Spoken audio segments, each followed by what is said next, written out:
الله أكبر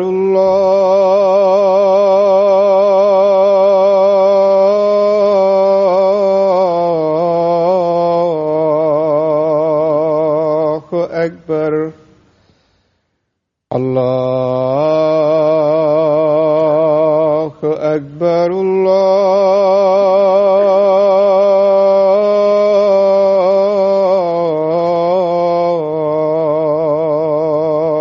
أكبر. أشهد أن لا إله إلا الله. أشهد أن لا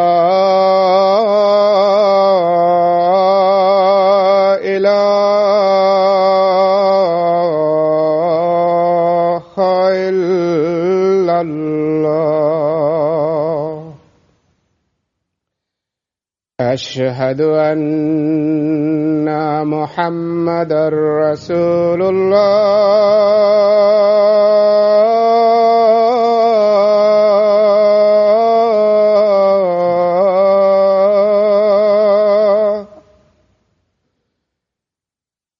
أشهد أن محمدًا رسول الله. حي على الصلاة.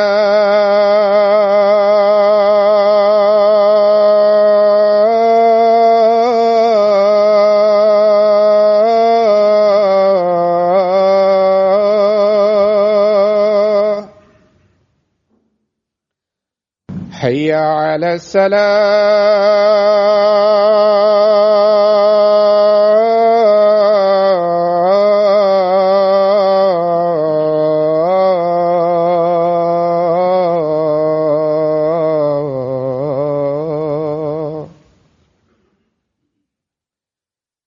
حي على الفلاح.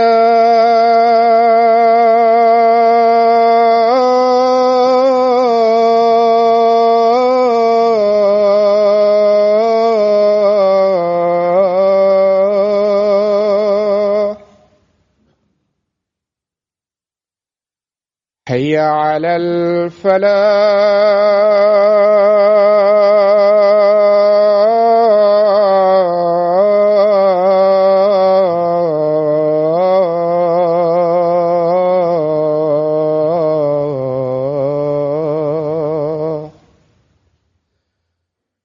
الله أكبر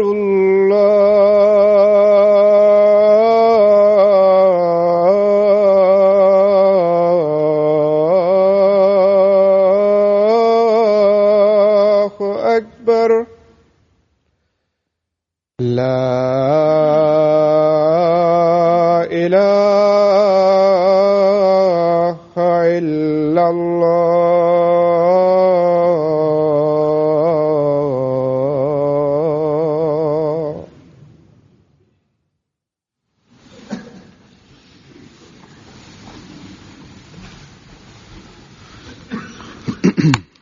السلام عليكم ورحمة الله.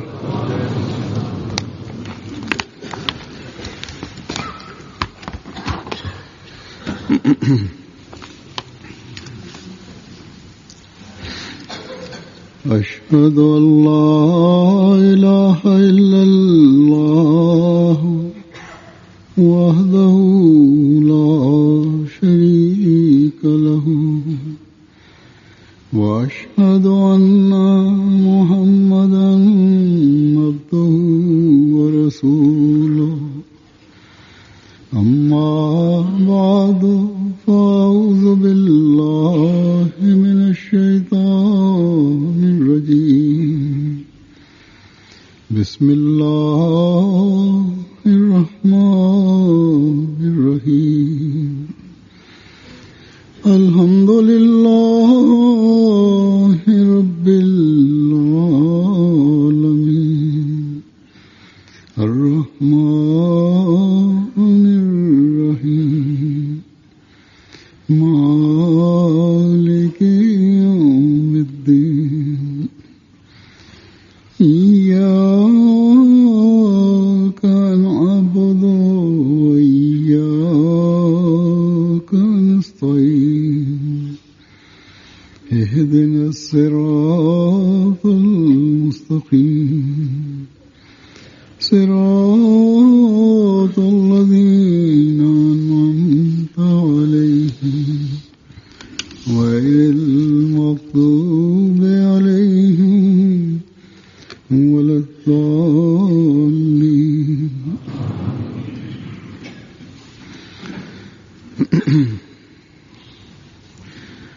कुछ दिन हुए एक दीनी और तरबियती अमूर का एक जायजा इत्तेफाक से കുറച്ച് ദിവസങ്ങൾക്ക് മുമ്പ് के साथ बातों में मेरे सामने आया. മതവിജ്ഞാനത്തെക്കുറിച്ചും ശിക്ഷണത്തെക്കുറിച്ചുമുള്ള ഒരു വിലയിരുത്തൽ ഒരു ഭാരവാഹിയുമായി യാദൃച്ഛികമായ സംസാരത്തിനിടെ എന്റെ മുമ്പിൽ വരികയുണ്ടായി. അതിനുശേഷം അദ്ദേഹത്തോട് രേഖാമൂലമുള്ള റിപ്പോർട്ട് ഞാൻ ആവശ്യപ്പെടുകയുണ്ടായി. ഇത് കണ്ടപ്പോൾ ചില കാര്യങ്ങൾ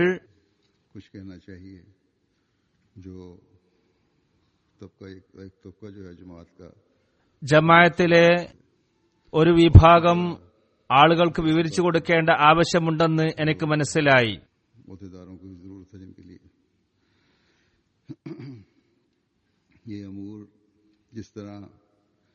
അതേപോലെ ഭാരവാഹികൾക്ക് വേണ്ടിയും ചിലതെല്ലാം മനസ്സിലാക്കി കൊടുക്കേണ്ടതുണ്ടെന്ന് മനസ്സിലായി.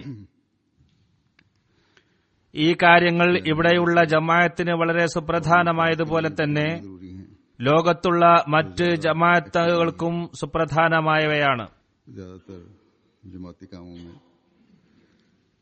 പുതിയ തലമുറക്കും ജമാഅത്ത് പ്രവർത്തനങ്ങളിൽ കൂടുതൽ ഉൾപ്പെടാത്തവർക്കും ഇവ അത്യാവശ്യമാണ്.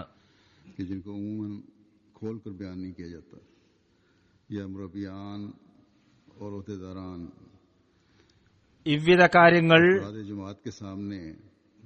പൊതുവിൽ വിശദീകരിച്ച് പറയാറില്ല. ഇവയെക്കുറിച്ച് മുറബ്ബിമാരും ജമാഅത്ത് ഭാരവാഹികളും വേണ്ട വിധത്തിൽ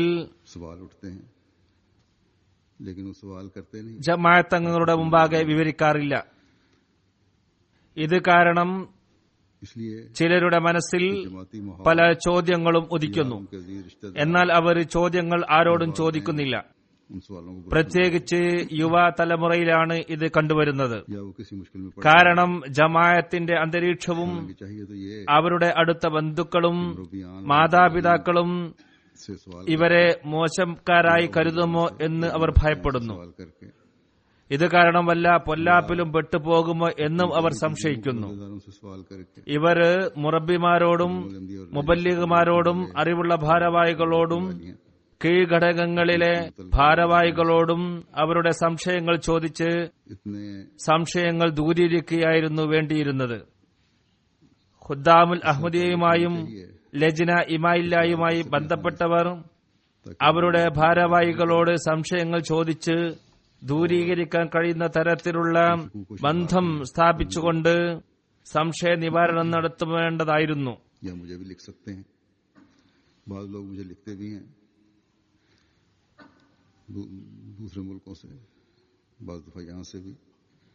എനിക്കും അവർക്ക് എഴുതാമായിരുന്നു. മറ്റ് നാടുകളിൽ നിന്ന് ചിലർ എനിക്ക് എഴുതാറുണ്ട്. सवालों के जवाब दिए भी जाते हैं. ഇവിടെ നിന്നും ചിലർ വളരെ മാന്യവും മര്യാദയോടും കൂടി എഴുതാറുണ്ട്. ये बात भी सामने आई, അങ്ങനെയുള്ളവരുടെ ചോദ്യങ്ങൾക്ക് മറുപടിയും നൽകാറുണ്ട്. अपने फराइज और दायरे कार के बारे में तफसील नहीं जानते. മറ്റൊരു കാര്യം വെളിച്ചത്ത് വന്നത് ചില ഭാരവാഹികൾക്ക് नहीं करते. അവരുടെ ഉത്തരവാദിത്തം എന്താണെന്നും അവരുടെ പ്രവർത്തന പരിധി ഏതുവരെയാണെന്നും അറിയില്ല എന്നാണ്. और उसके बारे में അവർ തങ്ങളുടെ ഉത്തരവാദിത്തങ്ങൾ വേണ്ടും വിധം നിർവഹിക്കുന്നില്ല. चाहिए. ഞാൻ ഇവിടെ വിവരിക്കാൻ പോകുന്ന കാര്യങ്ങളിൽ ഒന്ന് വിശ്വാസവും അതുമായി ബന്ധപ്പെട്ട വൈജ്ഞാനിക വിഷയമാണ്. ഏതെങ്കിലും ഒരു വിശ്വാസത്തിൽ നാം നിലനിൽക്കുന്നത് എന്തിനാണെന്ന അറിവ് നമുക്കുണ്ടായിരിക്കേണ്ടതാണ്. അതേപോലെ ചില കാര്യങ്ങൾ നമ്മോട് ചെയ്യാൻ വേണ്ടി പറയുമ്പോൾ എന്തിനു വേണ്ടിയാണ് നമ്മോട് ഇത് ചെയ്യാൻ പറയുന്നത് എന്ന അറിവും നമുക്ക് ഉണ്ടായിരിക്കേണ്ടതാണ്. ഒരു അഹ്മദി മുസ്ലിമിന് ഇത് എന്തുകൊണ്ടാണ് നിർബന്ധം എന്നും നാം അറിയണം. बाज ഉദാഹരണമായി ധനത്യാഗത്തെ എടുക്കാം. ജനങ്ങൾ ഇതിന്റെ വിശദീകരണം കേൾക്കാൻ ആഗ്രഹിക്കുന്നു. രണ്ടാമത്തെ കാര്യം ഞാൻ പറയാൻ ഉദ്ദേശിക്കുന്നത് ഭാരവാഹികളുടെ സംഘടനാ തലത്തിലുള്ള ചില ഉത്തരവാദിത്തങ്ങളെക്കുറിച്ചാണ്. അവ എങ്ങനെ നിറവേറ്റും എന്നും അവരുടെ പ്രവർത്തന പരിധി എത്രമാത്രമാണെന്നും അവർ അറിയണം. ചുരുങ്ങിയ രീതിയിൽ ഈ രണ്ട് കാര്യങ്ങളെക്കുറിച്ചാണ് ഞാൻ പറയാൻ ഉദ്ദേശിക്കുന്നത്. तो होता भी रहता है, ആദ്യം വിശ്വാസവുമായി ബന്ധപ്പെട്ട കാര്യമാണ് പറയുന്നത്. ഒരു അഹ്മദിയെ സംബന്ധിച്ചിടത്തോളം ഇത് അറിയേണ്ടത് നിർബന്ധമാണ്. लोगों की भी ഇവിധ കാര്യങ്ങൾ പൊതുവിൽ പറയാറുണ്ടെങ്കിലും വേണ്ടത്ര ശ്രദ്ധ ഇക്കാര്യത്തിൽ आमतौर पर ചെലുത്താറില്ല. നമ്മുടെ ആളുകൾക്കും ഇതിന്റെ ശിക്ഷണത്തിന്റെ ആവശ്യമുണ്ടെന്ന ചിന്തയുടെ അടിസ്ഥാനത്തിലല്ല ഇതെല്ലാം പറയാറുള്ളത്. बेशक പൊതുവിൽ നാം കരുതാറുള്ളത് ജന്മന അഹമ്മദികളായതുകൊണ്ട് ഹദ്രത്ത് മസീഹ് അലൈഹി സ്വലാത്തു വസ്സലാമിന്റെ ആഗമനോദ്ദേശ്യം എന്താണെന്ന് അറിയാം, അവർക്ക് സാധിക്കും എന്നതാണ്.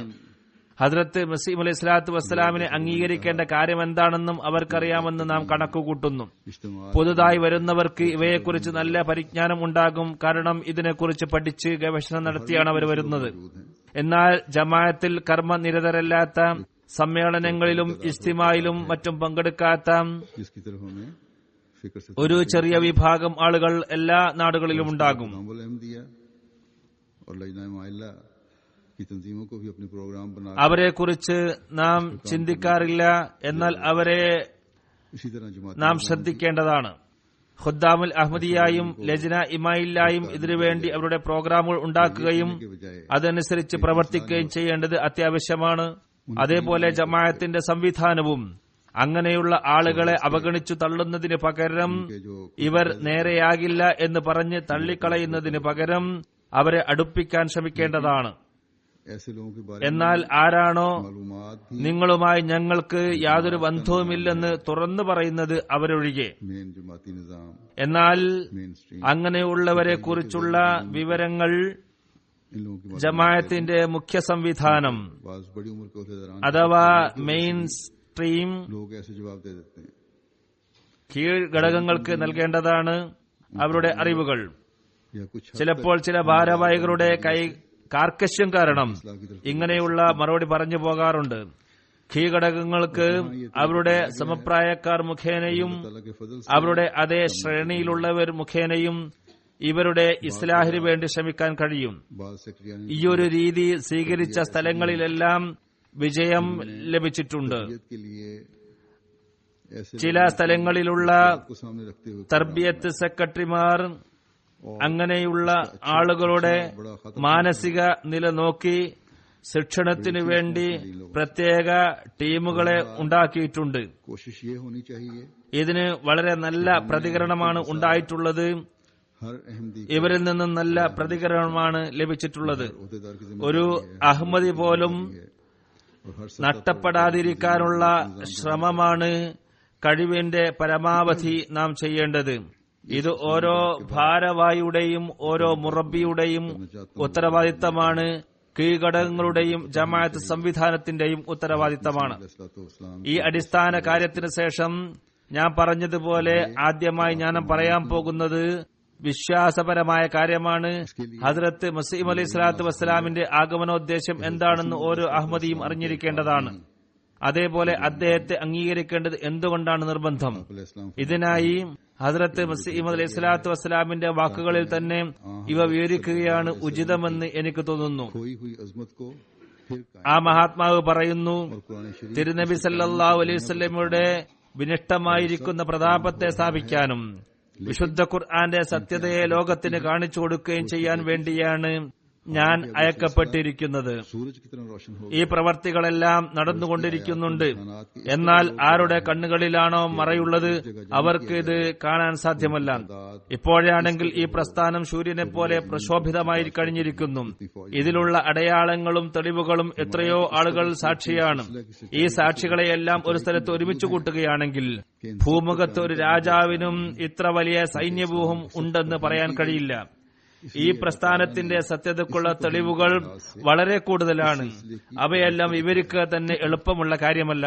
ഇസ്ലാം വളരെയധികം നിന്ദിക്കപ്പെട്ടത് കാരണം ആ നിന്ദ്യതയ്ക്ക് പകരമായി അള്ളാഹു ഈ പ്രസ്ഥാനത്തിന്റെ ആദരവ് പ്രകടമാക്കുകയുണ്ടായി.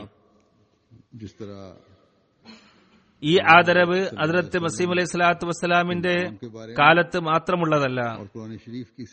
തിരുനബി സല്ലല്ലാഹു അലൈഹി വസല്ലമയുടെ സ്ഥാനമഹാത്മ്യത്തെയും വിശുദ്ധ ഖുർആന്റെ മഹത്വത്തെയും ലോകത്ത് സ്ഥാപിക്കുന്നതിനായി തന്റെ ലഘുലേഖകളിലും വിജ്ഞാപനങ്ങളിലും ഗ്രന്ഥങ്ങളിലും ഉപദേശങ്ങളിലും അദ്ദേഹം വിവരിച്ച കാര്യങ്ങൾ ഇന്നും തിരുനബി സല്ലല്ലാഹു അലൈഹി വസല്ലമയുടെ മഹിതസ്ഥാനവും വിശുദ്ധ ഖുർആന്റെ ശ്രേഷ്ഠതയും ലോകത്ത് സ്ഥാപിതമാക്കിക്കൊണ്ടിരിക്കുകയാണ്.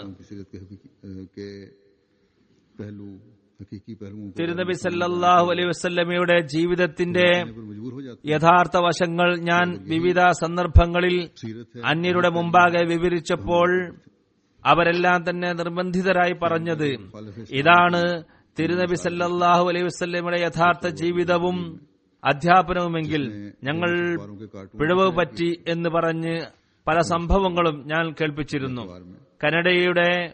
കനഡയിലുള്ള ഒരു ഇസ്ലാം വിരോധിയുടെ ഉദാഹരണം ഞാൻ എന്റെ പ്രസംഗത്തിൽ കുറച്ചു മുമ്പ് പറഞ്ഞിരുന്നു. ആ വ്യക്തി ഡാനിഷ് പത്രത്തിൽ വന്ന കാർട്ടൂൺ തന്റെ പത്രത്തിൽ പ്രസിദ്ധീകരിച്ചിരുന്നു. ഈ പ്രാവശ്യം ഞാൻ അവിടെ സന്ദർശിച്ചപ്പോൾ എന്റെ പ്രസംഗം കേൾക്കുകയുണ്ടായി. ഇസ്ലാമിന്റെ മനോഹര അധ്യാപനങ്ങളെക്കുറിച്ച് അറിയാൻ സാധിച്ചപ്പോൾ അദ്ദേഹം തന്റെ പത്രത്തിൽ ഇപ്രകാരം എഴുതാൻ നിർബന്ധിതനാവുകയുണ്ടായി. അഹമ്മദിയ ജമാഅത്തിന്റെ ഇമാം പറഞ്ഞ കാര്യങ്ങൾ കേട്ടപ്പോഴാണ് ശരി ഏതെന്ന് എനിക്ക് മനസ്സിലായത്. അങ്ങനെ അദ്ദേഹം തന്റെ തെറ്റ് ഏറ്റുപറയുകയുണ്ടായി. ഇതേപോലെ കഴിഞ്ഞ ഖുത്ബയിൽ ഞാൻ ഒരു കാര്യം പറഞ്ഞിരുന്നു. അമേരിക്കയിൽ ഒരു പ്രസിദ്ധ രാഷ്ട്രീയ നേതാവ് ജുമായുമായി ബന്ധപ്പെട്ടുകൊണ്ടുള്ള വളരെ മോശമായ ഒരു പ്രോഗ്രാം റേഡിയോയിൽ സംപ്രേഷണം ചെയ്യുകയുണ്ടായി. ഈ പ്രോഗ്രാം ലക്ഷക്കണക്കിന് ആളുകളാണ് കേൾക്കുന്നത്. ഇതിനെതിരിൽ വിശുദ്ധ ഖുർആന്റെ അടിസ്ഥാനത്തിൽ ജുമായുടെ ഉദ്ദേശങ്ങൾ എന്തെല്ലാമാണെന്നും മറ്റും വിവരിച്ചുകൊണ്ട് നമ്മുടെ ഒരു യുവാവ് ലേഖനമെഴുതി പ്രസിദ്ധീകരിച്ചു, വെബ്സൈറ്റിൽ കൊടുത്തു. ഈ വ്യക്തി അവിടുത്തെ വലിയൊരു രാഷ്ട്രീയ നേതാവാണ്, പ്രസിദ്ധനാണ്. അദ്ദേഹത്തോട് പറഞ്ഞു, നിങ്ങൾ പറഞ്ഞത് തെറ്റാണ്, ഞങ്ങൾക്ക് കാര്യം പറയാൻ റേഡിയോയിൽ ഞങ്ങൾക്കും സമയം തരണം. അങ്ങനെ അദ്ദേഹം സമയം നൽകി. തീർച്ചയായും ഇത് അദ്ദേഹത്തിന്റെ മാന്യതയായി കണക്കാക്കുന്നതാണ്. അള്ളാഹുവിന്റെ അനുഗ്രഹത്താൽ നമ്മുടെ ഒരു യുവാവ് റേഡിയോയിൽ ജുമായെ സംബന്ധിച്ചും വിശുദ്ധ ഖുർആന്റെ പവിത്രതയെക്കുറിച്ചും സംസാരിക്കുകയുണ്ടായി. അപ്പോൾ ആ വ്യക്തി പറഞ്ഞത് എനിക്ക് തെറ്റുപറ്റി എന്നാണ്. നമ്മുടെ ഈ പ്രോഗ്രാമും ലക്ഷക്കണക്കിന് ആളുകൾ കേൾക്കുകയുണ്ടായി. ഇസ്ലാമിന്റെ യഥാർത്ഥ അധ്യാപനങ്ങൾ അഹമ്മദിയ ജമാഅത്ത് മുഖേന മാത്രമേ ഞങ്ങൾക്ക് മനസ്സിലാക്കാൻ കഴിയുന്നുള്ളൂ എന്ന കാര്യവും എല്ലാവരും അംഗീകരിച്ചു തുടങ്ങിയിരിക്കുന്നു. ചുരുക്കത്തിൽ ഇതെല്ലാം നടക്കുന്നത് ഹദ്റത്ത് മസീഹ് അലൈഹി സ്വലാത്തു വസ്സലാം നമുക്ക് പറഞ്ഞു തന്ന കാര്യങ്ങളുടെ അടിസ്ഥാനത്തിലാണ്. കാരണം ആ മഹാത്മാവിനെ അള്ളാഹു അയച്ചത് തിരുനബി സല്ലല്ലാഹു അലൈഹി വസല്ലമയുടെ മഹിതസ്ഥാനം ലോകത്ത് പ്രദർശിപ്പിക്കുന്നതിനു വേണ്ടിയും വിശുദ്ധ ഖുർആന്റെ അധ്യാപനങ്ങളും അതിന്റെ പൊരുളും ലോകരുടെ മുമ്പിൽ തെളിയിച്ചു കാട്ടുകയും ചെയ്യുന്നതിനു വേണ്ടിയാണ്. അതിനാൽ തിരുനബി സല്ലല്ലാഹു അലൈഹി വസല്ലമയുടെ മഹത്വവും വിശുദ്ധ ഖുർആന്റെ ശ്രേഷ്ഠതയും അദ്ദേഹം മുഖേന ലോകത്ത് സ്ഥാപിക്കപ്പെട്ടുകൊണ്ടിരിക്കുകയാണ്. से कमतरी का शिकार हूं। അതിനാൽ नौजवानों को നമുക്ക് रखना चाहिए, जहां जहां भी नौजवान एक्टिव ഏതെങ്കിലും രീതിയിലുള്ള അപകർഷതാബോധത്തിനടിപ്പെടാനുള്ള ഒരു പഴുതും തന്നെയില്ല. യുവതലമുറ ഇക്കാര്യത്തിൽ ധൈര്യമായി മുന്നേറേണ്ടതാണ്. കർമ്മനിരതരായ യുവനിരയുള്ള സ്ഥലങ്ങളിൽ അവർ എതിരാളികളുടെ വായ അടപ്പിക്കുകയും ചെയ്യുന്നുണ്ട്. ഹദ്റത്ത് മസീഹ് അലൈഹി സ്വലാത്തു വസ്സലാമിനെ അംഗീകരിക്കേണ്ടതിന്റെ ആവശ്യം എന്താണെന്ന കാര്യവും നാം ഓരോരുത്തരും അറിഞ്ഞിരിക്കേണ്ടതാണ്. 13-14 വയസ്സുള്ള കുട്ടികൾ പോലും ഈ ചോദ്യം ചോദിക്കുമ്പോൾ മാതാപിതാക്കൾക്കു ഒന്നും മറുപടി പറയാൻ കഴിയാതെ വരുന്നു. ഇത് സംബന്ധമായും ഹദ്റത്ത് മസീഹ് അലൈഹി സ്വലാത്തു വസ്സലാമിന്റെ വാക്കുകൾ തന്നെ ഞാൻ കേൾപ്പിക്കാം. ഇത് വിശദമായ ഒരു നിർദ്ദേശമാണ്. एक मौका കീഴ്ഘടകങ്ങൾ പിന്നീട് ഇത് മാത്രം എടുത്തുകൊണ്ട് മറ്റുള്ളവർക്ക് മനസ്സിലാക്കി കൊടുക്കാൻ ഇത് ഉപയോഗപ്പെടുത്താവുന്നതാണ്. कुरान और रसूल ഇതിൽ നിന്നും കൂടുതൽ വിവരങ്ങളും നിങ്ങൾക്ക് ലഭിക്കുന്നതാണ്. ഒരവസരത്തിൽ ചില മൗലവിമാർ ഹദ്റത്ത് മസീഹ് അലൈഹി സ്വലാത്തു വസ്സലാമിനോട് ചോദിക്കുകയുണ്ടായി, ഞങ്ങൾ നമസ്കരിക്കുകയും നോമ്പെടുക്കുകയും ഖുർആനിലും തിരുനബി സല്ലല്ലാഹു അലൈഹി വസല്ലമിലും വിശ്വസിക്കുകയും ചെയ്യുന്നുണ്ട്. എന്നിരിക്കെ ഇനി താങ്കളെ വിശ്വസിക്കേണ്ട കാര്യമുണ്ടോ? അദ്ദേഹം പറയുകയുണ്ടായി, നോക്കൂ, ഒരാൾ അള്ളാഹുവിനെയും അവന്റെ റസൂലിനെയും ഗ്രന്ഥത്തെയും വിശ്വസിക്കുന്നുണ്ട് എന്ന് വാദിക്കുകയും എന്നാൽ അതിലെ കൽപ്പനകളുടെ വിശദീകരണമായ നമസ്കാരം, നോമ്പ്, ഹജ്ജ്, സക്കാത്ത്, തഖ്വ, വിശുദ്ധി എന്നിവ അനുഷ്ഠിക്കുന്നില്ലെങ്കിൽ ആത്മശുദ്ധിക്കും തിന്മയിൽ നിന്നുള്ള മോചനത്തിനും നന്മ പ്രാപിക്കുന്നതിനുമുള്ള കൽപ്പനകൾ തിരസ്കരിക്കുകയും ചെയ്താൽ ആ വ്യക്തി മുസ്ലിം എന്ന് പറയപ്പെടാൻ അർഹനാണോ? ഒരാൾ മുസ്ലിമാണെന്ന് വാദിക്കുകയും എന്നാൽ ഈ നന്മകളൊന്നും ചെയ്യുന്നില്ലെങ്കിൽ, തിന്മകളെ കഴിയുന്നില്ലെങ്കിൽ, നന്മ സ്വീകരിക്കുന്നില്ലെങ്കിൽ ആ വ്യക്തി മുസ്ലിമാണെന്ന് പറയാൻ അർഹനല്ല. ആ വ്യക്തി വിശ്വാസത്തിന്റെ ആഭരണത്താൽ വിഭൂഷിതനാണെന്നും പറയാൻ കഴിയില്ല. ഇതേപോലെ വാഗ്ദത്ത മസീഹിനെ അംഗീകരിക്കാത്ത, അതല്ലെങ്കിൽ അംഗീകരിക്കേണ്ട ആവശ്യമില്ലെന്ന് കരുതുന്ന വ്യക്തിയും ഇസ്ലാമിന്റെ യാഥാർത്ഥ്യത്തെക്കുറിച്ചും നുബുവത്തിന്റെ ലക്ഷ്യത്തെക്കുറിച്ചും റിസാലത്തിന്റെ ഉദ്ദേശത്തെക്കുറിച്ചും അജ്ഞൻ മാത്രമാണ്. നുബുവത്തിന്റെ ഉദ്ദേശ ലക്ഷ്യങ്ങളെക്കുറിച്ച് അറിയാത്തവനാണ് അവൻ. ആ വ്യക്തിയെക്കുറിച്ച് യഥാർത്ഥ മുസ്ലിമാണെന്നും അള്ളാഹുവിന്റെയും റസൂലിന്റെയും ശരിയായ അനുസാരിയും പിൻപറ്റുന്നവനുമാണെന്ന് പറയാൻ കഴിയില്ല. അള്ളാഹു തിരുനബി സല്ലല്ലാഹു അലൈഹി വസല്ലം മുഖേന വിശുദ്ധ ഖുർആനിൽ കൽപ്പനകൾ നൽകിയതുപോലെ തന്നെയാണ് അവസാന കാലത്ത് ഒരു അവസാന ഖലീഫയുടെ ആഗമനത്തെക്കുറിച്ചുള്ള പ്രവചനങ്ങളും വളരെ ശക്തമായ ഭാഷയിൽ നൽകിയിട്ടുള്ളത്. അദ്ദേഹത്തെ വിശ്വസിക്കാത്തവരെയും അദ്ദേഹത്തിൽ നിന്ന് മുഖം തിരിക്കുന്നവരെയും കുറിച്ച് ഫാസിഖ് എന്നാണ് നാമകരണം ചെയ്തത്. വിശുദ്ധ ഖുർആന്റെയും ഹദീസിന്റെയും വാക്കുകളിൽ അന്തരം കാണാമെങ്കിലും അത് അന്തരമല്ല, മറിച്ച് വിശുദ്ധ ഖുർആന്റെ വാക്കുകളുടെ വിശദീകരണമാണ് ഹദീസിലുള്ളത്. വിശുദ്ധ ഖുർആനിൽ ഖലീഫ എന്ന വാക്കാണ് ഉപയോഗിച്ചത്. എന്നാൽ ഹദീസുകളിൽ ഈ അവസാന ഖലീഫയെ മസീ എന്ന പേരിലാണ് വിശദീകരിച്ചിരിക്കുന്നത്. അതിനാൽ ഏതൊരു വ്യക്തിയുടെ ആഗമനത്തെക്കുറിച്ചാണ് വിശുദ്ധ ഖുർആൻ വാഗ്ദാനം ചെയ്തിരിക്കുന്നത്, ഏതൊരു വ്യക്തിയുടെ നിയോഗത്തിനെയാണോ ഒരു പ്രത്യേക മഹത്വം നൽകി വിവരിച്ചിരിക്കുന്നത്, അങ്ങനെയുള്ള വ്യക്തിയെ അംഗീകരിക്കേണ്ട ആവശ്യം തന്നെ ഞങ്ങൾക്കില്ലെന്ന് പറയുന്ന മുസ്ലിങ്ങൾ ഏതു തരം മുസ്ലിങ്ങളാണ്?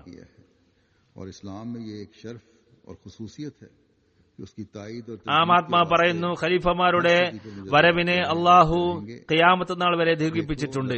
ഇസ്ലാമിനെ സഹായിക്കാനും പരിഷ്കരിക്കാനുമായി ഓരോ നൂറ്റാണ്ടിന്റെ തലക്കലും മുജദ്ദിദുമാർ വന്നുകൊണ്ടിരിക്കുന്നു എന്നത് ഇസ്ലാമിന്റെ മഹത്വം, അതിന്റെ ശ്രേഷ്ഠതയുമാണ്. ഇനിയും വന്നുകൊണ്ടിരിക്കുകയും ചെയ്യും. ഇവിടെ മുജദ്ദിദ് എന്ന് കേൾക്കുമ്പോൾ വന്നുകൊണ്ടിരിക്കും എന്ന് പറഞ്ഞാൽ ആരായിരിക്കും എന്ന് ചിലർ തെറ്റിദ്ധരിക്കാറുണ്ട്. ഖലീഫമാർ തന്നെയായിരിക്കും മുജദ്ദിദുമാർ. ഇത് സംബന്ധമായി വിശദമായ ഒരു ഖുത്ബ മുമ്പ് ഞാൻ നൽകിയിട്ടുള്ളതാണ്. അതിൽ നിന്നും കുറിപ്പുകൾ എടുക്കാവുന്നതാണ്. ഇത് സംബന്ധമായി ഹദ്റത്ത് മസീഹ് അലൈഹി സ്വലാത്തു വസ്സലാം വളരെ വിശദമായി പറഞ്ഞിട്ടുള്ളതാണ്. ജമാഅത്തിന്റെ സാഹിത്യങ്ങളിൽ ഇത് കാണാവുന്നതാണ്.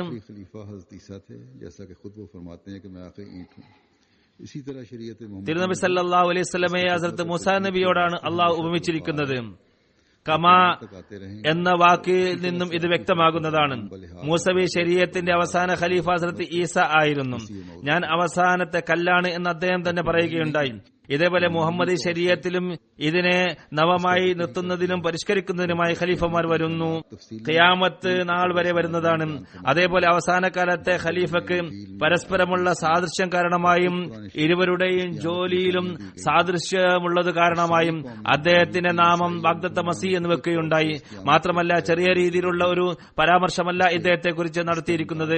അദ്ദേഹം വരുമ്പോഴുള്ള അടയാളങ്ങളെ കുറിച്ച് ദൈവിക ഗ്രന്ഥങ്ങളിലെല്ലാം വിശദീകരിച്ച് പറയുകയുണ്ടായിട്ടുണ്ട്. ബൈബിളിലും ഹദീസുകളിലും വിശുദ്ധ ഖുർആനിൽ തന്നെയും അദ്ദേഹത്തിന്റെ വരവിനുള്ള അടയാളങ്ങൾ പറഞ്ഞിട്ടുണ്ട്. യഹൂദികളും ക്രിസ്ത്യാനികളും മുസ്ലിങ്ങളും എല്ലാം തന്നെ ഒരുമിച്ച് അദ്ദേഹം വരുമെന്ന് പ്രതീക്ഷിക്കുകയും ചെയ്യുന്നുണ്ട്. ഇങ്ങനെയുള്ള വ്യക്തിയെ നിഷേധിക്കുക എന്നത് എങ്ങനെയാണ് ഇസ്ലാമായി തീരുന്നത്? ആ വ്യക്തിയുടെ സഹായത്തിനായി ആകാശത്ത് അള്ളാഹു അടയാളങ്ങൾ പ്രകടമാക്കുകയുണ്ടായി. ഭൂമിയിലും മുഅ്ജിസത്തുകൾ കാണിച്ചു. അദ്ദേഹത്തിന്റെ സഹായത്തിനായി പ്ലേഗ് വന്നു. സൂര്യചന്ദ്രഗ്രഹണങ്ങൾ പ്രവചനത്തിൽ പറയട്ട പ്രകാരം അതേ തീയതിയിൽ കൃത്യമായ സമയത്ത് തന്നെ വെളിപ്പെടുകയും ചെയ്തു. ഏതൊരു വ്യക്തിയുടെ സത്യസാക്ഷ്യത്തിനായി ആകാശം അടയാളങ്ങൾ പ്രകടമാക്കുകയും ഭൂമി ഇത് തന്നെയാണ് സമയമെന്ന് വിളിച്ചു പറയുകയും ചെയ്തുവോ, ആ വ്യക്തിയെ സാധാരണക്കാരനാകുമോ? അദ്ദേഹത്തെ വിശ്വസിക്കുകയും വിശ്വസിക്കാതിരിക്കുകയും ചെയ്യുന്നത് തുല്യമാകുമോ? അദ്ദേഹത്തെ അംഗീകരിക്കാതെ മുസ്ലിമും അള്ളാഹുവിന്റെ പ്രിയപ്പെട്ടവനുമായി തീരുമോ? ഒരിക്കലുമില്ല. ഓർക്കുക, വാഗ്ദത്ത പുരുഷൻ വരേണ്ട എല്ലാ അടയാളങ്ങളും പ്രകടമായി കഴിഞ്ഞിരിക്കുന്നു. വിവിധങ്ങളായ കുഴപ്പങ്ങൾ ഭൂമിയെ മലിനമാക്കിയിരിക്കുന്നു. മുസ്ലിം പണ്ഡിതരും വിവിധ ഔലിയാക്കളും വാഗ്ദത്ത പുരുഷന്റെ വരവിന്റെ കാലം 14 നൂറ്റാണ്ടായിരിക്കുമെന്ന് എഴുതിയിരിക്കുകയും ചെയ്യുന്നു. ഔലിയാക്കന്മാരും ബഹുഭൂരിപക്ഷം പണ്ഡിതന്മാരും വിവരിച്ച ഇത്രമാത്രമുള്ള ഐക്യകണ്ഠമായ സാക്ഷ്യങ്ങൾ നിലനിൽക്കെ ആർക്കെങ്കിലും സംശയമുണ്ടെങ്കിൽ അവർ വിശുദ്ധ ഖുർആനിൽ ഗഹനമായി ചിന്തിക്കേണ്ടതാണ്. നൂർ എന്ന അധ്യായം ശ്രദ്ധാപൂർവ്വം വായിക്കട്ടെ. ഹദ്റത്ത് മൂസാക്ക് ശേഷം 14 നൂറ്റാണ്ടിൽ ഹദ്റത്ത് ഈസാ വന്നതുപോലെ ഇവിടെയും തിരുനബി സല്ലല്ലാഹു അലൈഹി വസല്ലമക്ക് ശേഷം 14 നൂറ്റാണ്ടിൽ തന്നെ വാഗ്ദത്ത മസീഹ് വന്നിരിക്കുന്നു. ഹദ്റത്ത് ഈസാ അലൈഹി സ്വലാത്തു വസ്സലാം മൂസവി പ്രസ്ഥാനത്തിന്റെ അവസാന ഖലീഫ ആയിരുന്നതുപോലെ ഇവിടെയും വാഗ്ദത്ത മസീഹ് ഖാത്തമുൽ ഖുലഫ ആയിരിക്കും. ആ മഹാത്മാവ് പറയുകയുണ്ടായി, അടുത്ത 1000 വർഷത്തേക്കുള്ള ഖലീഫ ഞാനാണ്. ഇനി വരുന്നവരെല്ലാം അദ്ദേഹത്തെ പിൻപറ്റിക്കൊണ്ടാണ് വരിക. വിശുദ്ധ ഖുർആന്റെയും ഹദീസിന്റെയും വ്യക്തമായ പ്രവചനങ്ങളുടെ അടിസ്ഥാനത്തിൽ വാഗ്ദത്ത മസീഹ് 14 നൂറ്റാണ്ടിലാണ് വരേണ്ടിയിരുന്നത്. ആ വ്യക്തി മിർസ ഗുലാം അഹമ്മദ് ഖാദിയാനി അലൈഹി സ്വലാത്തു വസ്സലാം തന്നെയാണ്. ഓരോ അഹമ്മദിയും അദ്ദേഹത്തിന്റെ ഗ്രന്ഥങ്ങൾ വായിക്കേണ്ടതാണ്. ഉറുദു അറിയാത്തവർ അവർക്കറിയാവുന്ന ഏതെല്ലാം ഭാഷകളിലാണോ വാഗ്ദത്ത മസീഹിന്റെ ആഗമനോദ്ദേശത്തെക്കുറിച്ചും അദ്ദേഹത്തെ അംഗീകരിക്കേണ്ടത് എന്തിന് എന്നതിനെക്കുറിച്ചുമുള്ള കാര്യങ്ങളുള്ളത് അത് വായിച്ച് മനസ്സിലാക്കേണ്ടതാണ്. തങ്ങളുടെ വിശ്വാസത്തെ ദൃഢപ്പെടുത്താൻ ഓരോരുത്തരും ശ്രമിക്കണം. ആക്ഷേപിക്കുന്നവർക്ക് സ്വയം മറുപടി നൽകുക. സ്വന്തം തയ്യാറെടുപ്പ് നടത്തിയാൽ അറിവ് വർദ്ധിക്കുന്നതാണ്. അതോടൊപ്പം തന്നെ ആക്ഷേപങ്ങൾക്ക് മറുപടി പറയാനും നിങ്ങൾക്ക് സാധിക്കുന്നതാണ്.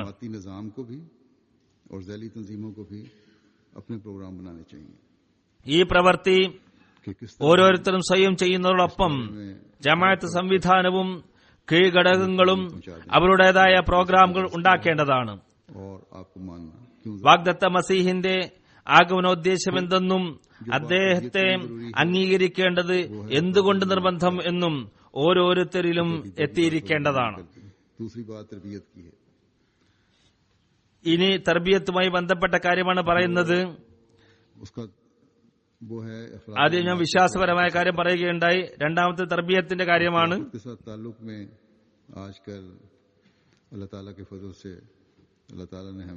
അത് ജമാഅത്തുകളെ ഖിലാഫത്തുമായി ബന്ധപ്പെടുത്തുക എന്നതാണ്.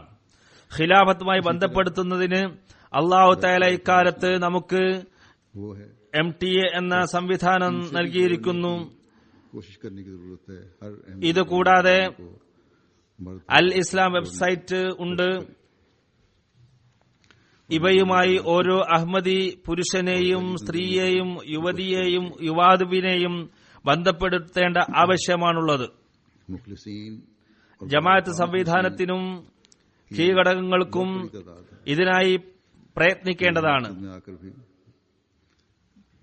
കൂറുള്ള ആത്മാർത്ഥരായ ഒരു വലിയ വിഭാഗം ആളുകൾ വളരെ പ്രയാസപ്പെട്ടുകൊണ്ട് ഇവിടെ വന്ന് ഖുതുബ കേൾക്കുന്നുണ്ട്. ലോകത്തെല്ലായിടത്തും MTA മുഖേന जो नहीं सुन നല്ലൊരു വിഭാഗം ആളുകൾ കൃത്യമായി ഖുത്ബ കേൾക്കുന്നുണ്ട്, 2-3 പ്രാവശ്യം കേൾക്കുന്നവരും ഉണ്ടെന്ന് ചിലർ എനിക്ക് എഴുതുന്നുണ്ട്.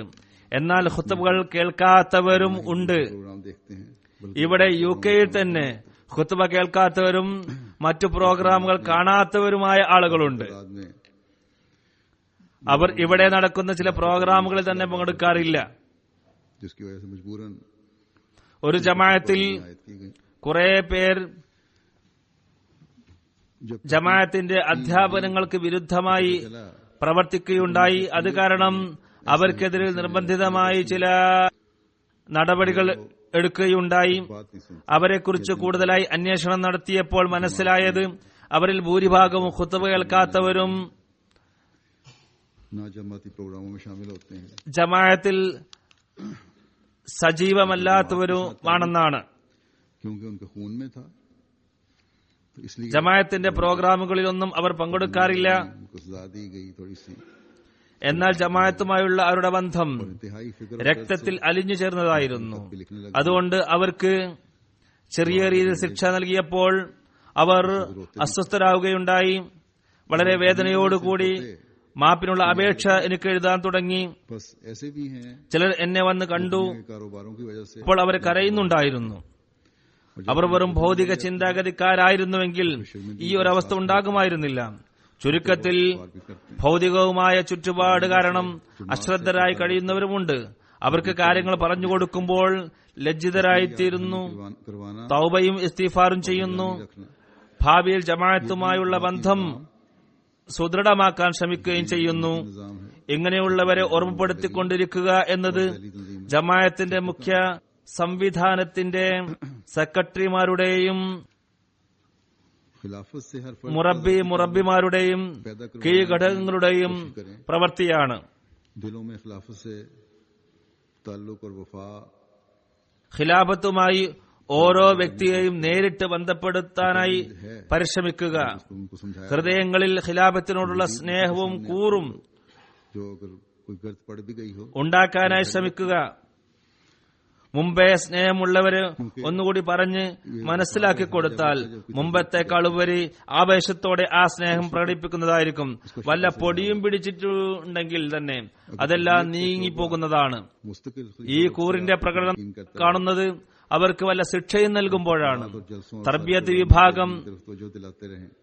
ഖിലാഫത്തുമായി ബന്ധപ്പെടണമെന്ന് തുടർച്ചയായി ഉപദേശിച്ചുകൊണ്ടിരുന്നാൽ, वहाँ ഖുത്ബകളും ജൽസകളും മറ്റു പ്രോഗ്രാമുകളും കാണുന്നതിലേക്ക് ശ്രദ്ധ ക്ഷണിച്ചുകൊണ്ടിരുന്നാൽ अगली बात ഖിലാഫത്തിനോട് ബന്ധം ശക്തിപ്പെടുന്നതോടൊപ്പം തർബീയത്തിന്റെ പല പ്രശ്നങ്ങളും പരിഹരിക്കപ്പെടുകയും ചെയ്യുന്നതായിരിക്കും ഇൻഷാ അല്ലാഹ്. याद रखें, അടുത്തതായി और ये बात अमूमन में सेक्रेटरियाने ജമാഅത്ത് അംഗങ്ങൾക്ക് ചന്തയുടെ പ്രാധാന്യം എന്താണെന്ന് വിവരിച്ചു കൊടുക്കുക എന്ന കാര്യമാണ് പറയാൻ ഉദ്ദേശിക്കുന്നത്.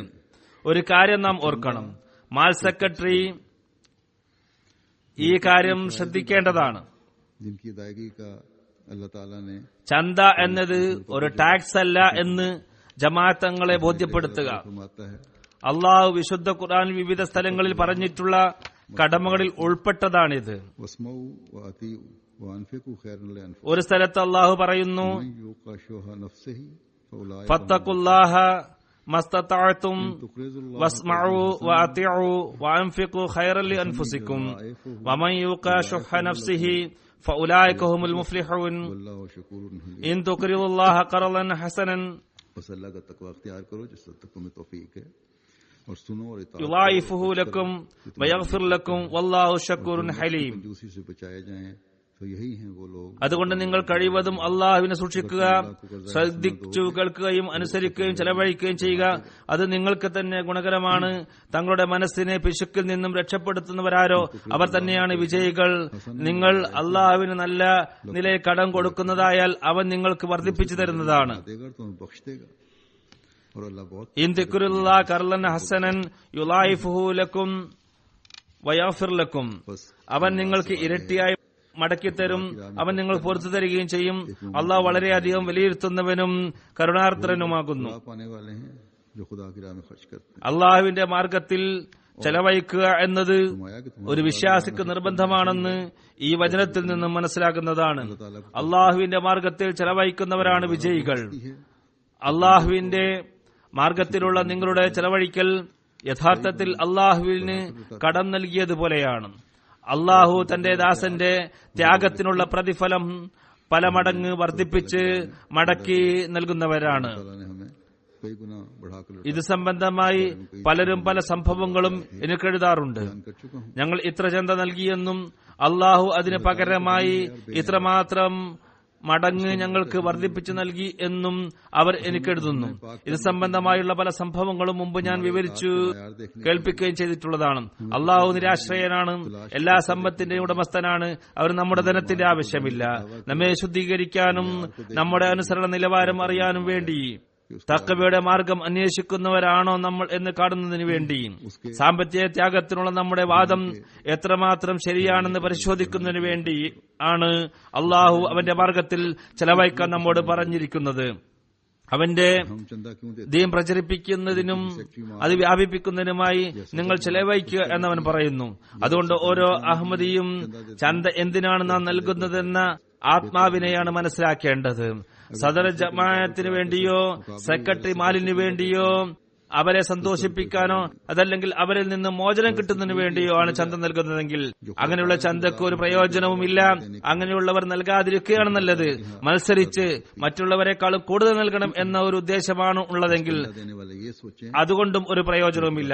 ചുരുക്കത്തിൽ है कि उनको चंदा അള്ളാഹുവിന്റെ तौफीक दे रहा है. പ്രീതിയല്ലാതെ മറ്റേതെങ്കിലും ലക്ഷ്യം ചന്ത നൽകുന്നതിനുണ്ടെങ്കിൽ അവയെല്ലാം അള്ളാഹുവിന്റെ സവിധത്തിൽ റദ്ദ് ചെയ്യപ്പെടാവുന്നതാണ്. അതിനാൽ ചന്ത നൽകുന്നവർ ചിന്തിക്കേണ്ടത് ചന്ത നൽകാൻ അവസരം നൽകി എന്നത് അള്ളാഹു നമ്മോട് ചെയ്തിരിക്കുന്ന വലിയ ഒരു ഔദാര്യമാണ്. ചന്ത നൽകുന്നത് കൊണ്ട് അള്ളാഹുവിനോടോ അവന്റെ ജമാഅത്തിനോടോ നമ്മൾ നൽകുന്ന ഓരോ ഔദാര്യമായി ഇതിനെ കാണരുത്. അതിനാൽ ചന്ത നൽകുന്നവർ ചന്ത നൽകുന്നത് അള്ളാഹുവിന്റെ അനുഗ്രഹം കരസ്ഥമാക്കാനാണെന്ന് എന്ന ചിന്ത ഉള്ളവരായി തീരേണ്ടതാണ്. ദൈവിക പ്രസ്ഥാനങ്ങളിൽ സാമ്പത്തിക ത്യാഗം വളരെ സുപ്രധാനമായ ഒന്നാണ്. അതുകൊണ്ടാണ് നവാഗതരെയും കുട്ടികളെയും വഖഫ് ജദീദിലും തഹ്രീക്ക് ജദീദിലും കൂടുതലായി ഉൾപ്പെടുത്താൻ ജമാഅത്ത് അംഗങ്ങളോട് ഞാൻ പറഞ്ഞിട്ടുള്ളത്. चंदों की अहमियत के बारे में एक जगह हज़रत मसीह मौद अलैहिस्सलाम फरमाते हैं कि दुनिया में इंसान അവർ ഒരു പൈസ നൽകിയാണ് ഇതിൽ അംഗമാകുന്നതെങ്കിലും ശരി, അവർക്ക് ഇതിന്റെ ശീലം ഉണ്ടായിത്തീരുകയും അള്ളാഹുവിന്റെ ഫളിലിന് കരസ്ഥമാക്കുന്നതിന് വേണ്ടിയാണിത്. ചന്തയുടെ പ്രാധാന്യത്തെക്കുറിച്ച് ഹദ്റത്ത് മസീഹ് അലൈഹി സ്വലാത്തു വസ്സലാം ഒരു സ്ഥലത്ത് പറയുന്നു, ലോകത്ത് മനുഷ്യൻ ധനത്തെ വല്ലാതെ സ്നേഹിക്കുന്നു. അതുകൊണ്ടാണ് സ്വപ്ന വ്യാഖ്യാന ശാസ്ത്രത്തിൽ ഒരാൾ തന്റെ കരൾ പറിച്ച് മറ്റൊരാൾക്ക് നൽകിയതായി കണ്ടാൽ അതിന്റെ വ്യാഖ്യാനം ധനമാണെന്ന് എഴുതിയിരിക്കുന്നത്. അതുകൊണ്ടാണ് യഥാർത്ഥ തഖ്വയും വിശ്വാസവും കരസ്ഥമാക്കുന്നതിനായി ലൻ തനാലുൽ ബിർറ ഹത്താ തുൻഫിഖു മിമ്മാ തുഹിബ്ബൂൻ എന്ന് പറഞ്ഞത്. നിങ്ങൾക്ക് ഏറ്റവും പ്രിയപ്പെട്ടത് ചെലവ് ചെയ്യാതെ യഥാർത്ഥ നന്മ നിങ്ങൾക്ക് കരസ്ഥമാക്കാൻ സാധ്യമല്ല. ദൈവ സൃഷ്ടികളോടുള്ള സഹാനുഭൂതി പ്രകടിപ്പിക്കുന്നതിന്റെ ഒരു ഭാഗം ധനം ചെലവ് ചെയ്യലിലൂടെയാണ്. സമസൃഷ്ടികളോടുള്ള സഹാനുഭൂതിയും ദൈവ സൃഷ്ടികളോടുള്ള സഹാനുഭൂതിയും രണ്ടും ഒന്നു തന്നെയാണ്. ഇത് വിശ്വാസത്തിന്റെ ഒരു ഭാഗമാണ്. ഇതില്ലാതെ ഈ വിശ്വാസം പൂർണ്ണമാവുകയില്ല, രൂഢമൂലമാവുകയില്ല. ത്യാഗം ചെയ്യാത്തിടത്തോളം മറ്റുള്ളവർക്ക് എങ്ങനെ ഗുണമെത്തിക്കാൻ മനുഷ്യന് സാധിക്കും? മറ്റുള്ളവർക്ക് ഗുണം ചെയ്യാനും അവരോട് സഹാനുഭൂതി പ്രകടിപ്പിക്കാനും ത്യാഗം സുപ്രധാനമാണ്. अल्लाह ताला की राह में खर्च करना भी इंसान ലൻ തനാലുൽ ബിർറ ഹത്താ തുൻഫിഖു മിമ്മാ തുഹിബ്ബൂൻ എന്ന ആയത്തിൽ ഈ ഒരു ത്യാഗത്തെക്കുറിച്ചാണ് പറയുന്നത്, അതിനെക്കുറിച്ചാണ് നിർദ്ദേശിക്കുന്നത്. ചുരുക്കത്തിൽ അള്ളാഹുവിന്റെ മാർഗത്തിൽ ധനം ചെലവഴിക്കുക എന്നതും മനുഷ്യന്റെ തഖ്വയുടെ അളവുകോലും അവന്റെ സൗഭാഗ്യവുമാണ്. ഹദ്റത്ത് അബൂബക്കർ റളിയല്ലാഹു അൻഹുവിന്റെ ജീവിതത്തിൽ അള്ളാഹുവിന് വേണ്ടി സമർപ്പണം ചെയ്യുന്നതിനുള്ള നിലവാരം എത്രമാത്രമായിരുന്നു. തിരുനബി സല്ലല്ലാഹു അലൈഹി വസല്ലം ഒരാവശ്യം പറയുന്നു, അപ്പോൾ അദ്ദേഹം വീട്ടിലുള്ള സർവ്വതും तकवा और കൊണ്ടുവരികയുണ്ടായി. जमाली മാൽ സെക്രട്ടറി ഈ രീതിയിൽ ജമാഅത്തങ്ങളെ തർബിയത്ത് ചെയ്യേണ്ടിയിരിക്കുന്നു. തഖ്വയും വിശ്വാസവും इसके लिए मुसलसल तवज्जो की जरूरत है. രൂഢമൂലമാകുന്നതിന് സാമ്പത്തിക ത്യാഗം അനിവാര്യമാണ്. माल को ഇതേപോലെ മുറബിമാർ അവസരം ലഭിക്കുമ്പോൾ ഈ കാര്യങ്ങൾ ഉപദേശിക്കേണ്ടതാണ്. ഇതിന് സ്ഥിരമായ ശ്രദ്ധ വേണം. എല്ലാ തലത്തിലും മാൽ സെക്രട്ടറിമാർ ये नहीं कि जैली സജീവമായി പ്രവർത്തിക്കേണ്ടതാണ്. മാൾ സെക്രട്ടറിമാർ തങ്ങളുടെ കടമകൾ നിറവേറ്റുകയും सिर्फ इससे तक मदद ഓരോ വ്യക്തിയുമായും അവർക്ക് വ്യക്തിബന്ധം ഉണ്ടാവുകയും വേണം. മാൾ സെക്രട്ടറിക്ക് കീഴ്ഘടകങ്ങളെ ഏൽപ്പിച്ച് തന്റെ ഉത്തരവാദിത്തത്തിൽ നിന്നും രക്ഷപ്പെടാൻ കഴിയില്ല. കീഴ്ഘടകങ്ങൾ इमरान को तवज्जो दिला തങ്ങളുടെ മെമ്പർമാരെ ഉപദേശിക്കുക മാത്രമേ ചെയ്യാൻ കഴിയുകയുള്ളൂ. ഇതിൽ കൂടുതൽ മാൾ സെക്രട്ടറിമാരെ അവർക്ക് സഹായിക്കാൻ കഴിയില്ല. മാൾ സെക്രട്ടറിയുമായി സഹകരിക്കണമെന്നും ധനത്യാഗത്തിന്റെ ആത്മാവ് നിങ്ങൾ മനസ്സിലാക്കണമെന്നും ഉപദേശിക്കാനേ കീഴ്ഘടകങ്ങൾക്ക് കഴിയുകയുള്ളൂ. कि हमने जली ഏതായിരുന്നാലും ധനത്യാഗത്തിന്റെ ആത്മാവിനെ മനസ്സിലാക്കി കൊടുക്കുക എന്നത് കീഴ്ഘടകങ്ങളുടെ പ്രവൃത്തിയാണ്. सेक्रेटरी എന്നാൽ काम है ഞാൻ കീഴ്ഘടകങ്ങളെ ഏൽപ്പിച്ചതായിരുന്നു, അവർ സഹകരിച്ചില്ല എന്ന് പറഞ്ഞ് മാൾ സെക്രട്ടറിമാർക്ക് രക്ഷപ്പെടാൻ സാധ്യമല്ല. फोन है ഈ ഉത്തരവാദിത്തം അവരുടേതാണ്. में और भी ज्यादा അവർ തന്നെയാണ് ഇത് ചെയ്യേണ്ടത്. माल भी थे जो दिन को अपना മേൽ സെക്രട്ടറിമാർ പ്രാദേശികമായി ഓരോ വീട്ടിലും എത്താൻ ശ്രമിക്കേണ്ടതാണ്. ഇക്കാലത്ത് എല്ലാ സൗകര്യങ്ങളുണ്ട്, ഫോണുകളുണ്ട്, യാത്രാ സൗകര്യങ്ങളുണ്ട്. ഇവിടെ യൂറോപ്പിൽ സൗകര്യങ്ങൾ വളരെ കൂടുതലാണ്. പാകിസ്ഥാനിൽ ചില മാൽ സെക്രട്ടറിമാർ വൈകുന്നേരം വരെ ജോലിക്ക് പോകും. അതിനുശേഷം രാത്രി വരെ വീടുകളിൽ കയറിയിറങ്ങി അവരെ ഉപദേശിച്ചുകൊണ്ടിരിക്കും. കറാച്ചി, ലാഹോർ പോലെയുള്ള വലിയ പട്ടണങ്ങളിൽ സൈക്കിളിലായിരിക്കും യാത്ര. ഇവിടെ नहीं करते बल्कि बाज सेक्रेटरी माल നിങ്ങൾക്ക് शिकायत मुझे यहाँ എല്ലാ തരത്തിലുമുള്ള സൗകര്യങ്ങളുണ്ട്, अगर अपने चंदे എന്നിട്ടും പ്രവർത്തിക്കുന്നില്ല. ചില മാൽ സെക്രട്ടറിമാരെ കുറിച്ച് എനിക്ക് ലഭിച്ചിരിക്കുന്ന പരാതി അവരുടെ തന്നെ ചന്ത തോതനുസരിച്ചല്ല എന്നാണ്. അവരുടെ തന്നെ ചന്ത ഉയർന്ന നിലവാരത്തിലുള്ളതല്ലെങ്കിൽ മറ്റുള്ളവരെ എങ്ങനെ ഉപദേശിക്കാൻ സാധിക്കും? बात सख्त हो जाते हैं, एक दफा इनकार करता है दूसरी दफा ഈ പ്രവൃത്തിയെല്ലാം വളരെ സ്നേഹത്തോടും സഹകരണത്തോടും കൂടി ചെയ്യേണ്ടതാണ്. ധനത്യാഗത്തിന്റെ പ്രാധാന്യം വിവരിക്കുക. ചിലപ്പോൾ ചിലർ നിങ്ങളോട് ദേഷ്യം പിടിക്കും, ഒരു പ്രാവശ്യം നിഷേധിക്കും. നിങ്ങൾ 2, 3, 4 പ്രാവശ്യം പോയിക്കൊണ്ടിരിക്കുക. എത്ര പോയാലും നിങ്ങളോട് നെറ്റിച്ചുടിയാൻ പാടില്ല. बार उसके पास आता है ഞാൻ കൊടുക്കുന്ന ചന്ത കൊണ്ടാണ് ജമാഅത്ത് മുന്നോട്ട് പോകുന്നത് എന്ന ചിന്ത കൊടുക്കുന്നവർക്കും ഉണ്ടാകരുത്. कभी माली तंगी नहीं आएगी और काम चलते रहेंगे इंशाअल्लाह ताला। അതുകൊണ്ടാണ് മാൽ സെക്രട്ടറി എപ്പോഴും എന്റെ പിന്നിൽ കൂടുന്നത് എന്നും ചിന്തിക്കരുത്. സാമ്പത്തിക പ്രയാസം ഒരിക്കലും ഉണ്ടാകില്ല എന്നത് അള്ളാഹു ഹസ്രത്ത് മസീഹ് അലൈഹി സ്വലാത്തു വസ്സലാമിനോട് ചെയ്ത വാഗ്ദാനമാണ്. നമ്മുടെ പ്രവർത്തികളെല്ലാം നടന്നുകൊണ്ടേ പോകും.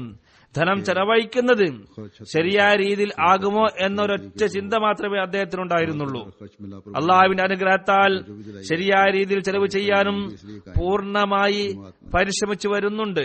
और ये फिर എവിടെയെങ്കിലും ചെലവിൽ അശ്രദ്ധ കാണുമ്പോൾ അതിനെ ഓർമ്മപ്പെടുത്തുകയും ചെയ്യുന്നുണ്ട്.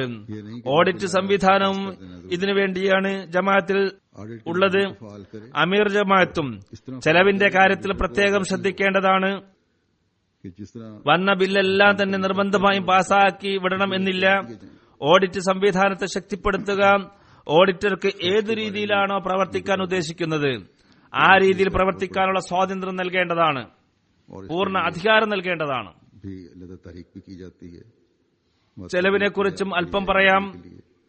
MTA-ക്ക് വേണ്ടി വലിയൊരു ചെലവാണ് വരുന്നത്. ज्यादा हो चुके हैं क्योंकि सारी दुनिया में ഇതിനുവേണ്ടി പ്രത്യേകമായ ഫണ്ട് തന്നെ ഉള്ളതാണ്.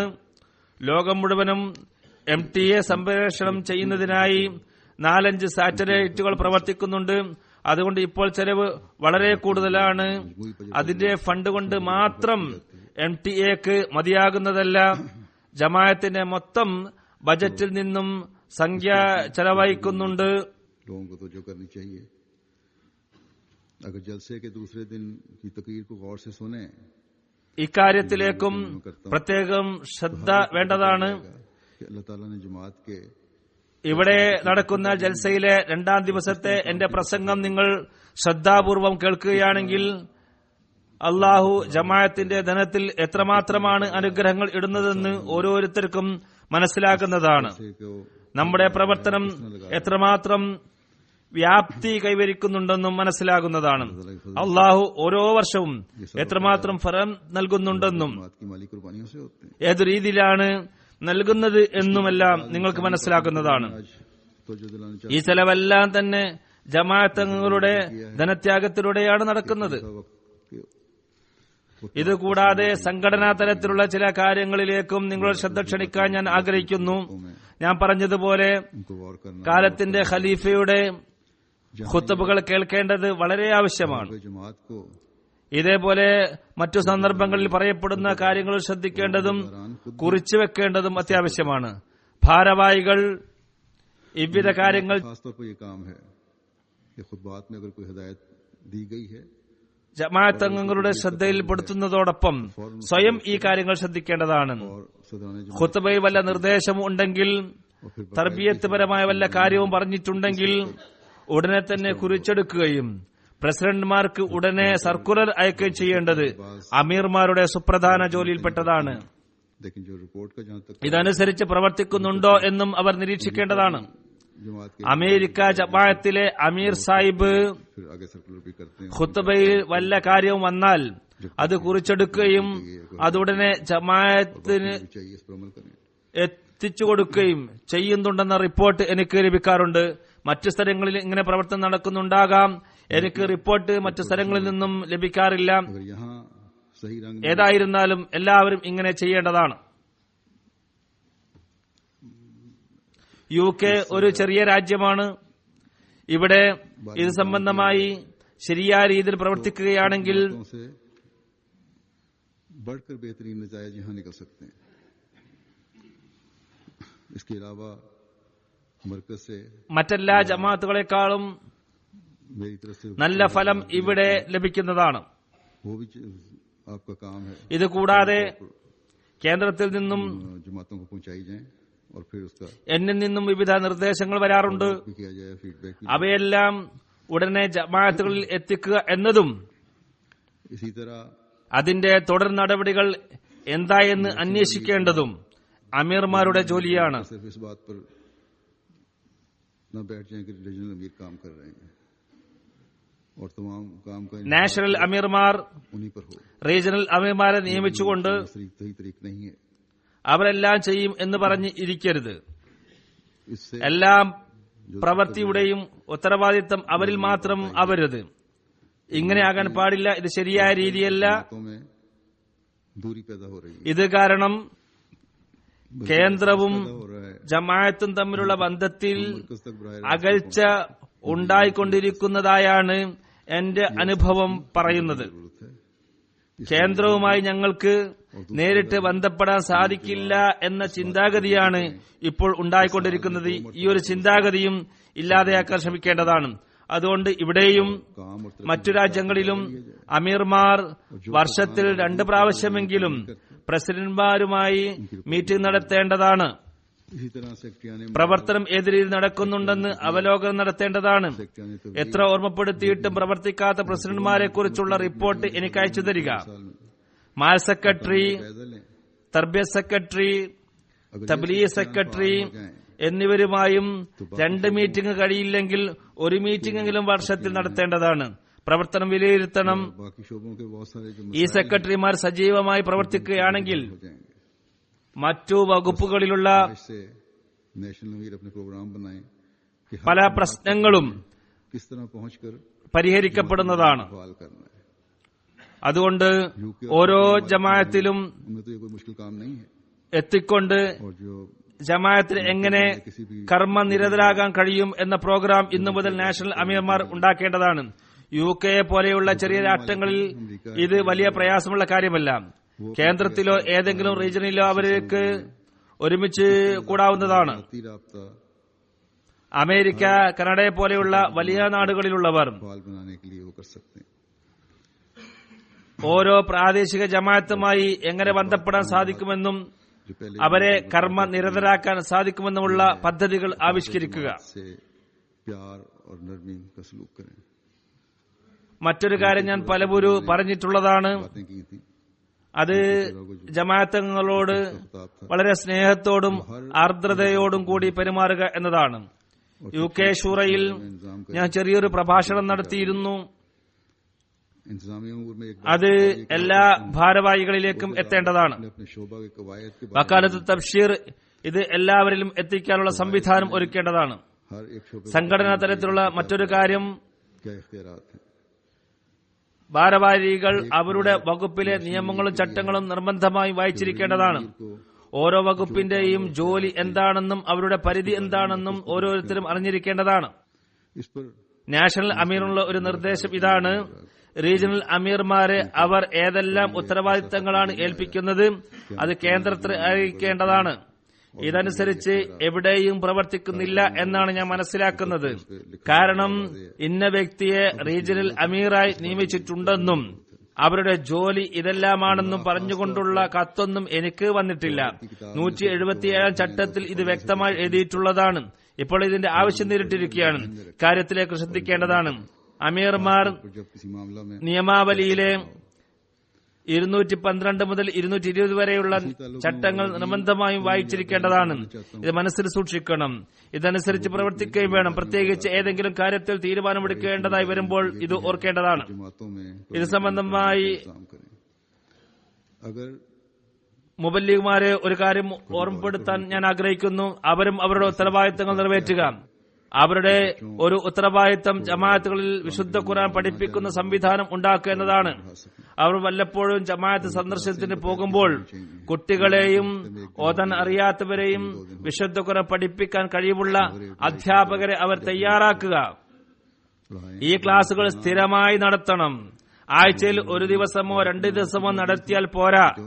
മഗ്രിബ് ഇശ നമസ്കാരം ശേഷം എപ്പോഴാണ് സമയം കിട്ടുന്നത് അപ്പോൾ പഠിപ്പിക്കുക. മുബല്ലിഗുമാരും സന്ദർശനത്തിന് അല്ലെങ്കിൽ അവരുടെ സെന്ററുകളിൽ അവർ ഈ ക്ലാസുകൾ എടുക്കുക. ഞങ്ങളുടെ കുട്ടികളെ വിശുദ്ധ ഖുർആൻ പഠിപ്പിക്കാൻ ആരുമില്ലെന്ന പരാതി വന്നുകൊണ്ടിരിക്കുന്നു. ഞങ്ങൾക്ക് അനഹമ്മദികളുടെ അടുത്ത് ചിലപ്പോൾ നിർബന്ധിത സാഹചര്യത്തിൽ പോകേണ്ടതായി വരുന്നു എന്നവർ എഴുതുന്നു. കായിക പഠിപ്പിക്കേണ്ടവർക്ക് കായിക പഠിപ്പിക്കുക. ഇങ്ങനെ കുട്ടികളെ നിങ്ങൾക്ക് പള്ളിയുമായി ബന്ധിപ്പിക്കാൻ സാധിക്കും, കേന്ദ്രവുമായി ബന്ധിപ്പിക്കാൻ സാധിക്കും. തർബിയത്ത് പരമായും ഇത് വളരെ പ്രയോജനം ചെയ്യുന്നതാണ്. വിശുദ്ധ ഖുർആൻ പഠിപ്പിക്കുന്നതിന്റെ ഗുണം തീർച്ചയായും ലഭിക്കുന്നതുമാണ്. മുബല്ലിഗുമാരെ 3-4 വർഷത്തിന് ശേഷം അവരെ സ്ഥലം മാറ്റാറുണ്ട്. പൊതുവിൽ ആവശ്യം വന്നാൽ ഇതിനു മുമ്പും മാറ്റാറുള്ളതാണ്. ഏത് രാജ്യത്താണോ അതേ രാജ്യത്ത് തന്നെ മാറ്റുന്നു. ഇങ്ങനെ മാറ്റുമ്പോൾ ചില നാടുകളിൽ നിന്നും വന്നിരിക്കുന്ന പരാതി സ്ഥലം മാറുന്നതിൽ വളരെ പ്രയാസം പ്രകടിപ്പിക്കാറുണ്ട് എന്നതാണ്. അതിനാൽ സ്ഥലം മാറ്റൽ വളരെ സന്തോഷത്തോടെ സ്വീകരിക്കേണ്ടതാണ്. അള്ളാഹുവിന്റെ അനുഗ്രഹത്താൽ UK-യിലുള്ള മുബല്ലിഗുമാരിൽ ഈ ഒരു പ്രശ്നം ഇല്ല എന്നാണ് ഞാൻ അറിഞ്ഞിട്ടുള്ളത്. മുബല്ലിഗുമാർ ഏതെങ്കിലും ഭാരവാഹിയെയോ അതല്ലെങ്കിൽ അമീറിനെ തന്നെയോ വല്ല കാര്യത്തെക്കുറിച്ചും പറഞ്ഞു കൊടുക്കുകയാണെങ്കിൽ ജമാഅത്തിന്റെ ചര്യക്ക് വിരുദ്ധമായ കാര്യമാണെങ്കിൽ, ശരീഅത്തിന് വിരുദ്ധമായ കാര്യമാണ് നടക്കുന്നതെങ്കിൽ മര്യാദയോടും ആദരവോടും കൂടിയായിരിക്കണം അവരോട് പറയേണ്ടത്. നിങ്ങളുടെ കാര്യങ്ങൾ കേൾക്കുന്നില്ലെങ്കിൽ, ജമാഅത്തിന് ഇത് മുഖേന നഷ്ടം വരുന്നുണ്ടെങ്കിൽ, ശരീഅത്തിന്റെ കൽപ്പന ലംഘിക്കപ്പെടുന്നുണ്ടെങ്കിൽ എന്നെ നിങ്ങൾ അറിയിക്കുക. പരസ്പരം അവിടെ ചർച്ചയോ പിടിവാശിയോ ഒന്നും ഉണ്ടാകാൻ പാടില്ല.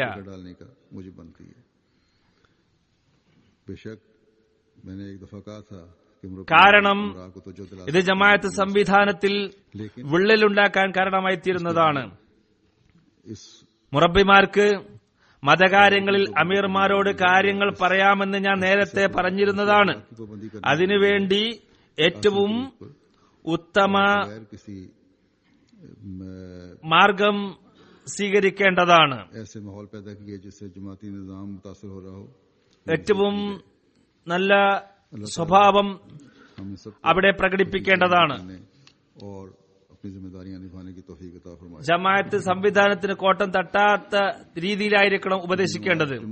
അള്ളാഹു നമുക്ക് എല്ലാവർക്കും ശരിയായ അഹമ്മദി ആകുവാനും നമ്മുടെ ഉത്തരവാദിത്തങ്ങൾ ശരിയാവണ്ണം നിർവഹിക്കാനുമുള്ള തൗഫീഖ് നൽകുമാറാകട്ടെ. ജുമാ നമസ്കാരത്തിന് ശേഷം ഒരു ജനാസ കായിബ് ഞാൻ നമസ്കരിപ്പിക്കുന്നതാണ്. അത് അസീസ ദാനിയ ഖാൻ സാഹിബയുടേതാണ്. കനഡയിലെ ഉമൂറെ ഖാരിജ സെക്രട്ടറി ആസിഫ് ഖാൻ സാഹിബിന്റെ ഭാര്യയായിരുന്നു അവര്. 6/8/2013 38-ാമത്തെ വയസ്സിൽ വഫാത്തായി. ഇന്നാ ലില്ലാഹി വ ഇന്നാ ഇലൈഹി റാജിഊൻ. ലെബനാൻ ദേശത്തെ കനഡിയൻ മഹിളയായിരുന്നു. 1998 അഹമ്മദിയത്ത് സ്വീകരിച്ചത്. കർമ്മനിരതയായ ദായി ആയിരുന്നു. തബ്ലീഗിന് നല്ല താൽപര്യമായിരുന്നു. നാഷണൽ സെക്രട്ടറി ലജ്ന ഇമായില്ല കനഡ എന്ന പദവിയിൽ സേവനമനുഷ്ഠിച്ചത് കൂടാതെ മറ്റു പല വകുപ്പുകളിലും പ്രാദേശികമായും ദേശീയമായും അവർ പ്രവർത്തിച്ചിട്ടുണ്ട്. MTA കനഡയുടെ സ്ഥിര മെമ്പറായിരുന്നു. മീഡിയയിൽ ഇസ്ലാം അഹമ്മദിയത്തിന്റെ സന്ദേശം എത്തിക്കുന്നതിനായി എപ്പോഴും പ്രവർത്തിച്ചിരുന്നു. ഇതിനായി കനഡയിലും വിവിധ സ്ഥലങ്ങളിൽ അതുപോലെ തന്നെ അമേരിക്കയിൽ സന്ദർശിച്ചിട്ടുണ്ട്. തന്റെ കാഴ്ചപ്പാട് വളരെ ഭംഗിയായി ആകർഷകമായ രീതിയിൽ സമർപ്പിച്ചിരുന്നു. അധ്യാപികയായിരുന്നു, വൈസ് പ്രിൻസിപ്പാളായി അടുത്തിടെ നിയമിതയായതായിരുന്നു. വിദ്യാർത്ഥികളിൽ മാനുഷിക മൂല്യങ്ങൾ സ്ഥാപിക്കുന്നതിനായി എപ്പോഴും പരിശ്രമിച്ചിരുന്നു. അധ്യാപിക എന്ന നിലക്ക് പല അവാർഡുകളും കരസ്ഥമാക്കിയിട്ടുണ്ട്. ഖിലാഫത്തിനോട് വളരെ സ്നേഹബന്ധമായിരുന്നു. ഖിലാഫത്തിൽ നിന്ന് വരുന്ന എല്ലാ പദ്ധതിയിലും അംഗമായിരുന്നു. പർദ്ദ പാലിച്ചിരുന്നു. സൃഷ്ടിസേവന രംഗത്ത് മുൻനിരയിലായിരുന്നു. മരണശേഷം അവയവദാനം ചെയ്യുന്നതിനായി വസിയത്ത് ചെയ്തിരുന്നു. ദരിദ്രരോട് സഹതാപമുള്ളവരും ഉദാത്ത ഭാര്യയും മാതൃകാ മാതാവും തന്റെ കടമകളെല്ലാം ഭംഗിയായി നിർവഹിക്കുന്നവരുമായിരുന്നു. പാകിസ്ഥാനിലാണ് വിവാഹം നടന്നതെങ്കിലും അനിതര സാധാരണമായ രീതിയിൽ അവർ അഡ്ജസ്റ്റ് ചെയ്ത് ജീവിച്ചു. ഇസ്ലാമിന്റെ അഭിമാനത്തെ കാത്തു സംരക്ഷിച്ച മുഖ്ലിസയായ സ്ത്രീയായിരുന്നു. വസിയത്ത് ചെയ്തിരുന്നു. 3 പെൺകുട്ടികളുണ്ട്. അവർ വഖഫെ നൗ പദ്ധതിയിൽ ഉൾപ്പെട്ടവരാണ്.